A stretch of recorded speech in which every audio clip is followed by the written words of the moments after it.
Welcome to Dialogue This Week. In this corner, we invite guests from in and out of Korea to talk about a wide variety of issues ranging from culture and sports to the latest trends around the world. Two South Korean novelists have been longlisted for the 2022 International Booker Prize, one of the three most significant literary awards in the world. This is all the more significant for South Korea as it marks the first time that two Korean authors have made the prize longlist at the same time. Chung Bora's Curse Bunny and Park Sang-young's Love in the Big City have been included in the 13 preliminary nominees for the British Prize, which was first established in 2005. The Booker Prize honors an author and its translator equally for a single work of fiction translated into English. Chung and Park have become the third and fourth Koreans to be nominated for the prize after Han Gang in 2016 and 2018 and Hwang Seok-young in 2019. Another thing to note this year is that both of the nominated books were translated by one person.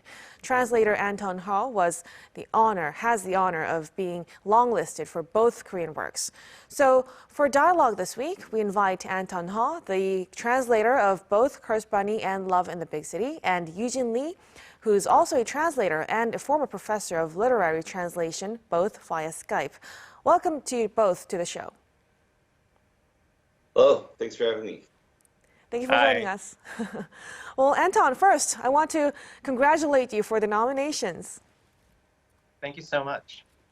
So, as I've mentioned, the International Booker Prize is one of the three largest literary awards in the world. It's the first time that two South Korean authors have made the nomination list at the same time, and you translated both of these books. So, I must ask, how did you feel when you received news of the nominations? Well, I received news of the nominations separately. I received news of Curse Bunny first, and I remember looking at the email, and then I called my spouse, and then I cried. But then I received the second email, and then we hung up. And then the second email I received for Love in the Big City, like 10 to 15 minutes later. And then so I called my spouse again, and I said, I think I'm nominated for this book too. And the second time I didn't cry because I thought, at that point I thought this is a prank. This is basically what happened to, I keep saying, to John Bansville, the Irish novelist, because someone did a prank call on him saying that he won the Nobel Prize. And he believed it, and he told all of his friends that he won the Nobel Prize, and it turned out it wasn't him, it was someone else that year, and it had been a prank call. So I thought, oh, maybe this is a John Bansville scenario. Well, it wasn't. Well, I can't imagine how much happy you were. But now let's also invite Eugene into the conversation. So, Eugene, just to get a little bit of background. So the work of translating is challenging, as not only does the translator need to understand the language, including its culture, but also the intention of the author. So generally, how are authors and translators kind of matched with each other? Typically, that will be the job of a publisher. What a publisher tries to do is match the pitch between an author and the translator to create better harmony. So basically, you could say that it's the publisher's job. All right. And, you know, the two books, Bora Jung's Curse Bunny and Park Sang-young's Love in the Big City, are entirely kind of different genres. So what's the subject matter of both of these books of interest to you, Anton? And what are some of the challenges of covering such a vast range of genres? Yeah, absolutely.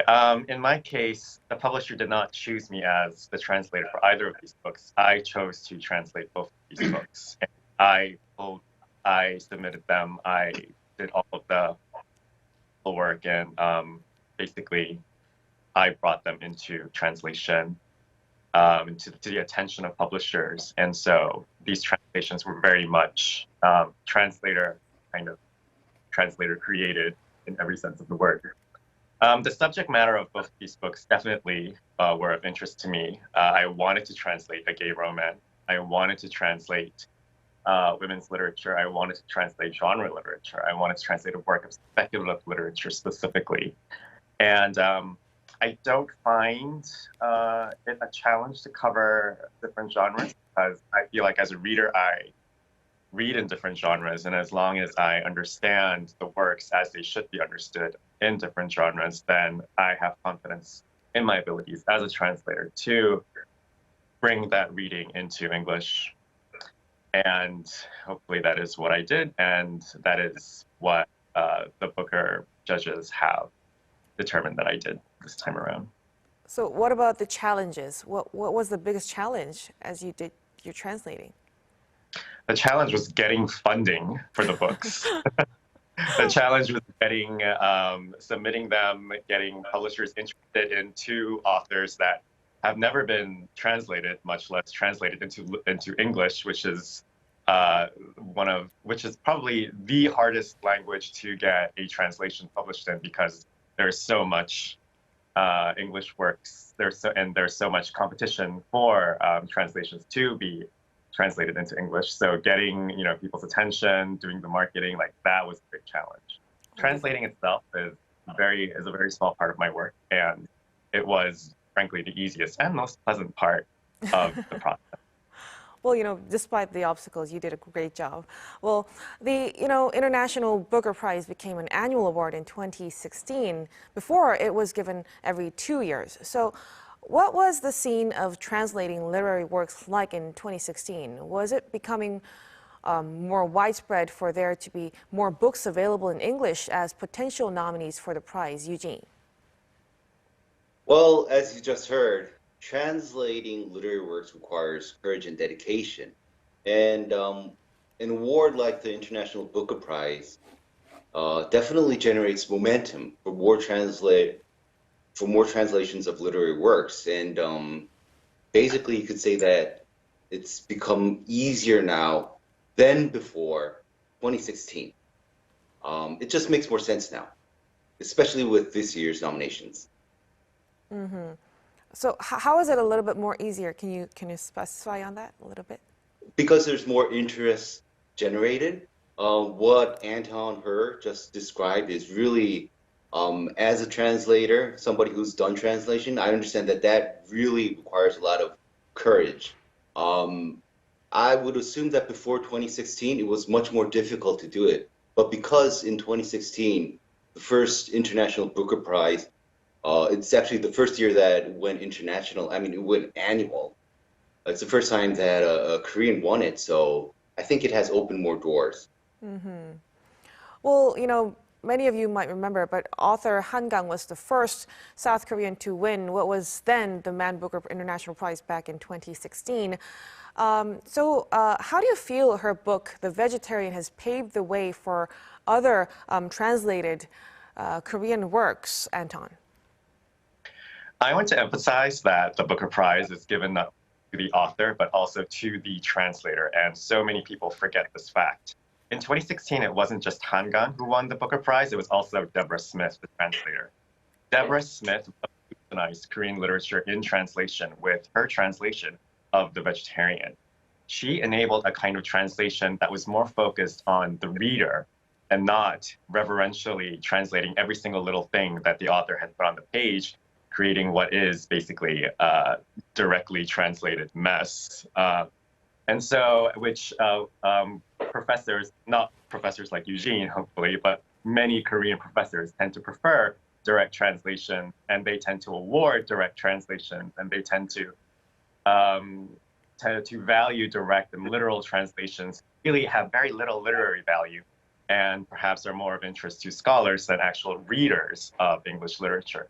So it really was Deborah Smith that we should give credit for centering the reader once more in these literary translation discourses. Wow, so that actually became, the point where people kind of changed the way they see translations.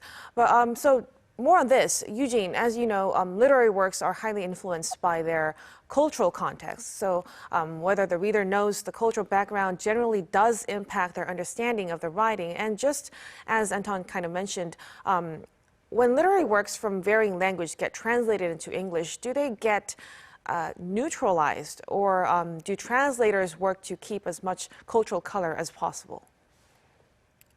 Well, any language translated into any language always carries the burden of becoming neutralized. So there's definitely always the pressure of that. But you have to think, why are we so worried? And what can we do about it? I would say that we, as readers, need to put more faith in translators, because usually it's the translators who have thought about neutralization the most. And I'm pretty sure that any good translator, any great translator like Anton Her, would have thought so much more about this issue of how to translate, how to avoid and appropriate cultural color than what I would feel in a passing moment. Well, what about you, Anton? Like, for example, one of your book translations is, I want to die, but I want to eat tteokbokki. So even from just the title, what would you say gets lost in translation? Are you kidding me? I want to die, but I want to eat tteokbokki. Like, everyone loves that title. Everyone in the Anglosphere loves that title. When we announced that title, like on Twitter, on Instagram, people went nuts over the title. They get the title. Nothing is lost in translation in the title of I want to die, but I want to eat tteokbokki. Okay, we're moving a whole bunch of literature from one language to another. So of course things are going to get lost. I mean, that's just inevitable. But of all the examples that we can come up with, I want to die, but I want to eat tteokbokki. Like, no, that is not a good example of lost in translation. Oh, maybe I forgot about the fact that tteokbokki became a lot more globalized lately. But, what's been dubbed K-culture has been gaining popularity over the past decade, and even more so in recent years. So one would assume, though, that the general audience for K-pop would be different from those for K-literature. So how does Korean literature fit into this scheme? Is it getting more attention these days? And why now, Eugene? Well, basically, John Dryden, the famous British poet from the 1600s, once said that dancing is the poetry of the foot. What I would say is that K-pop fans, the general audience for K-pop, definitely are more inclined to accept K-culture than those in the same age group who are not aware of K-culture. The same goes for K-food, K-drama, and K-culture in general. So basically, you could say that right now is probably the best time for K-literature to spread globally. Well, that's something good to hear. Well, now back to Anton. Since I also work in Korea at an English broadcast station, I also need to, read Korean articles to put them into English, but usually not the other way around. So I'm curious, how is translating Korean writing into English different from English writing into Korean? I mean, you probably deal with this, like you just said, like every single day. I think written English is very vernacular, whereas written Korean is not as much. However, written Korean is becoming more vernacular, especially literary Korean is becoming more vernacular by the day. And you have authors like, even authors from who are slightly older, like Kyung-suk Shin, or even Hwang Seok-young, writing in slightly more vernacular Korean than they used to. So it is, a lot of it has to do with translating into a more vernacular language, or a less vernacular language, than it does have to do with, I don't know, word choices and whatnot. Like the vibe of the written language is very different in both languages still. So I guess that would be the biggest difference. All right. But well, before we let you go, Eugene, what do you think the next decade looks like for Korean literary works and their translations? Well, a decade is a long time to say what would happen. Well, what I can say for sure is that Anton Her, yes, you, sir, you will play a pivotal role in the next coming decade in terms of translating Korean literary works. And it's because of you, because of translators like you, that Korean literature being introduced to a global audience has a much brighter future. So way to go, brother. Wow, that was a very sweet and encouraging message. Well, I'm afraid we will have to wrap it up at this point.